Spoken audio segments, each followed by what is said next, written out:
Nako po, eto. Delikado daw, mga kabida. Posible daw madeklarang null and void. Okay? Ito pong impeachment trial ni Vice President Sara Duterte, Dahil lang po sa isang pagkakamali po, mga kabida, ng impeachment court. Okay? Nang dinesignate po nila ito kung si Senator Chis Escudero bilang presiding officer po, mga kabida. Sa halip na ang Senate President sana, ang magpre-preside. Alright?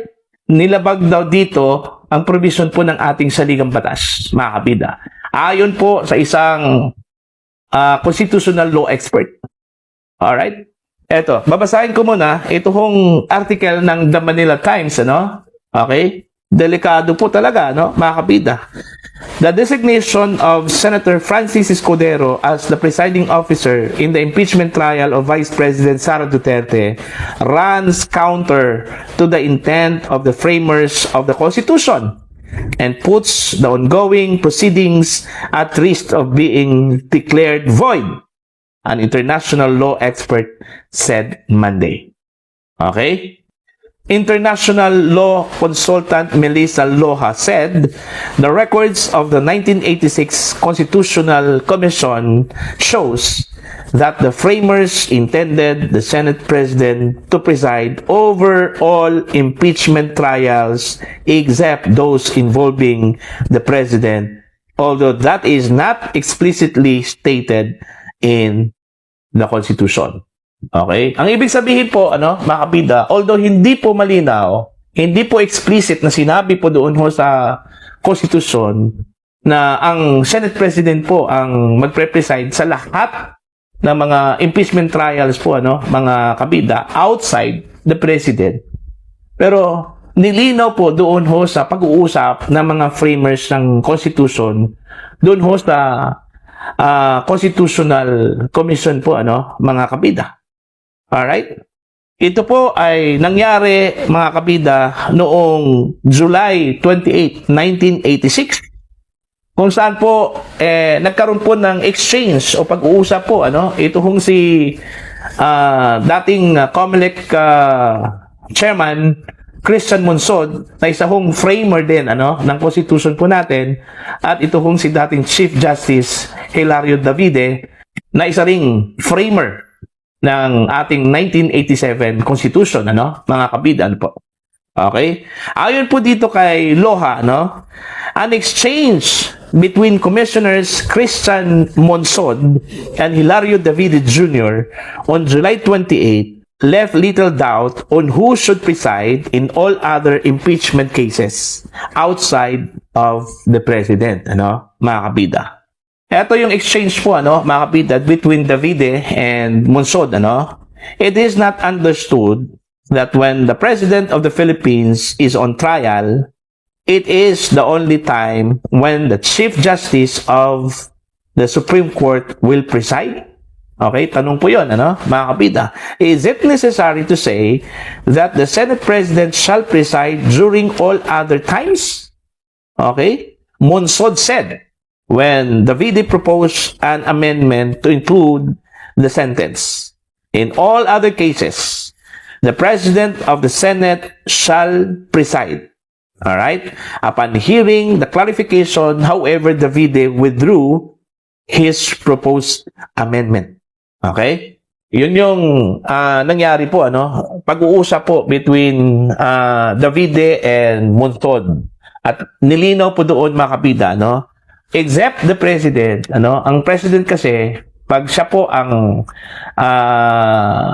under trial po, mga kabida, for impeachment, ang presiding officer talaga, malinaw po sa ating saligang batas, ay ang Chief Justice of the Supreme Court, Pero, other than that, like Vice President, Constitutional Commission, mga kabida, at iba pang mga impeachable officials, malinaw po, doon ho sa pag-uusap, na ang Senate President po ang magpre-preside. Okay? Although hindi po yan malinaw sa ating saligang batas, pero doon ho sa Constitutional Commission, doon sa pag-uusap po nila, mga kabida, nilinaw po yon.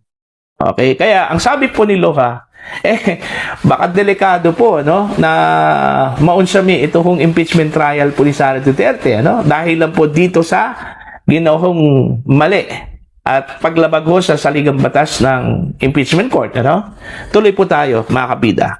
Luha said, this exchange was significant because the Supreme Court has repeatedly relied on the framers' deliberations in interpreting constitutional provisions.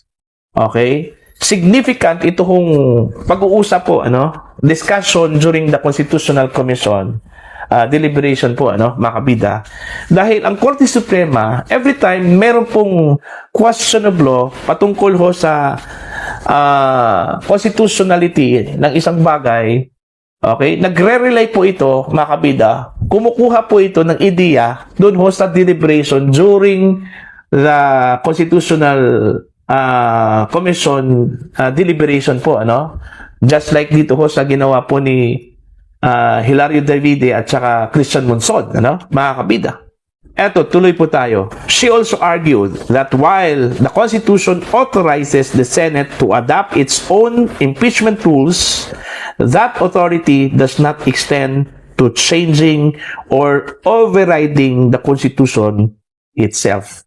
Ang ibig sabihin po, although binigyan po ng karapatan ng ating saligang batas, ano, itong impeachment court, ano, na bumuo po ng kanilang rules, ano, ng impeachment, mga kabida. Pero hindi po ibig sabihin na pwede na po nilang tanggalin o palitan, ano, kung ano po yung nakasaad po sa ating saligang batas. Okay, mga kabida. Hence, any rule that Senate adopted which is contrary to the Constitution is void. Okay? Just like ito kung ginawa po nila, mga kabida, no, kay Senator Cheese.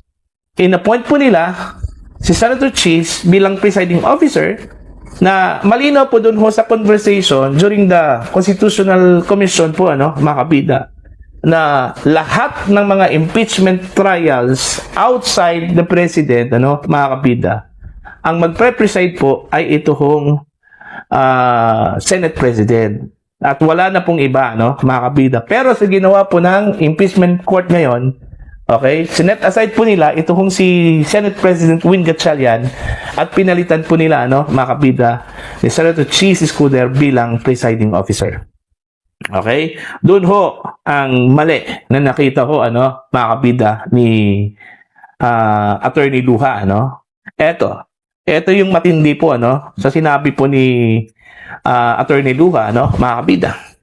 Luha maintains that the Senate rule allowing Escudero to preside over the impeachment trial despite the constitutional intent is invalid. Okay? Invalid po, ano, mga kabida. So, ano po ang mangyayari? Considering invalid po itong ginawa po ng impeachment court, ano, na inappoint po nila itong si Senator Escudero. Ito po yung worst na epekto po, ano, mga kabida. Alright?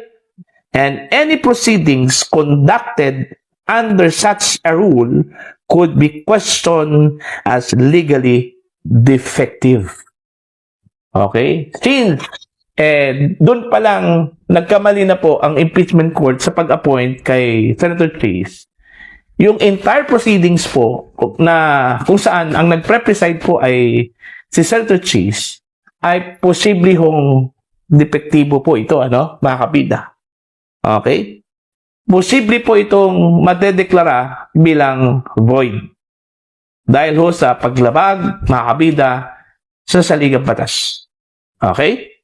Kung meron pong pupunta sa Korte Suprema and to question, ano, ito hong pag-designate po, ano, ng impeachment court kay Senator Cheese Escudero bilang presiding officer, ano, sa halip ang Senate President po, ano, mga kabida. Okay, eto. Kunti na lang po ito, ano. She said, the presiding officer exercises critical powers during the trial, including issuing rulings on objections and procedural matters, and that if the officer's authority is unconstitutional, those rulings would be void ab initio or from the beginning, ano, mga kabida. So, katulad po ito sa nangyari nung 2025 impeachment proceedings po, ano? Okay? Yung impeachment complaints na isinampa po mga kabida ng House of Representatives laban ho kay Vice President Sara Duterte. Dineklara po ito ng Korte Suprema na ab initio. Okay? Ito hong impeachment complaint, ano? Yung unang impeachment complaint against the Vice President, ano? Mga kabida. Luha warned that the Senate majority faces the risk of having the impeachment trial invalidated if it continues under what she describes as an unconstitutional rule governing the presiding officer. Ayon. So, malinaw po dun ho sa legal opinion po, ano, mga kabida, ni Attorney Melissa Luha, isa hong constitutional law expert, na meron pong nilabag na provision po, ano, ng ating saligang batas, ito hong impeachment court. Okay? Particular na po, ito hong pagkakatalaga po, mga kabida, kay Senator Chis Escudero bilang presiding officer po, ano, sa impeachment trial ni Vice President Sara Duterte. Okay? So, ano na po ang mangyayari ho dito? Okay? Mga kabida, right from the very beginning pala, mali na. Okay? Tama po si Senator Alan Peter Cayetano, ano, nung ni-raise po niya itong issue po ng pag-appoint po, ano, ng bagong presiding officer in the person of Senator Chis Escudero, ano. Okay, kaso lang po, hindi ho pinakinggan po, ano, mga kabida, ng presiding officer during that time na si Senator Wing Gatchalian, ito hong objection po, ano, ni Senator Alan Peter Cayetano. Kasi nakinig kasi siya, mga kabida, sa boses po ng majority, ano, diyan po sa Senado po, ano, o sa impeachment court. Okay? Mga kabida, ano po. Nung nagkaroon po ng botohan, 12 against 8. Diba? So, talo talaga, no? Kahit na po tumayo itong si Cayetano at inobject po niya yung botohan po para sa pagiging presiding officer, talo pa rin ito, ano, mga kabida. Pero at least, nagbabala na po ito. Okay? Meron na pong babala ito kung si Senator Alan Peter Cayetano na kapag gagawin po ito, ano, mga kabida, baka mag-backfire po ito, ano po, no, sa impeachment court. Okay? Considering sa ngayon po, mga kabida, meron pa pong pending na petisyon ito kung si Senator Alan Peter Cayetano sa Korte Suprema, ano? Ito po'y patungkol ho, mga kabida, sa nangyari hong takeover, no? Senate takeover noong June 3, 2026. Kung saan po, mga kabida, i-question po ni Senator Cayetano yung validity po ng session dahil hindi po, wala ho sila sa quorum, ano, mga kabida. Kaya yun yung subject po, mga kabida, ng kanyang unang petisyon sa Korte Suprema na hindi po inaksyonan dahil naging moot and academic na po, ano, mga kabida. Pero yung pangalawang petisyon po niya, no, follow-up petition, mga kabida, na kailangan hong sumagot at magdesisyon po ang Korte Suprema para malaman po kung ano talaga ang katayuan doon ho sa nangyaring session noong June 3, 2026. Para at least magagamit ito, ano, para ho sa future references po, ano, mga kabida na po. Okay? So ito, medyo nababahala po ako dito, ano. Anyway, kung mangyayari man po ito, pabor po ito kay Vice President Sara Duterte, ano, mga kabida. Okay? Nasa losing end po dito itong prosecution at even the Senate Impeachment Court. Okay? Kasi po, matatalo po sila at mananalo si Sara Duterte by mere technicalities po, ano, mga kabida, ano po. Okay, kaya nga, baka napakasakit po siguro, ano, sa panig po ng prosecution kung pahabain pa po ito.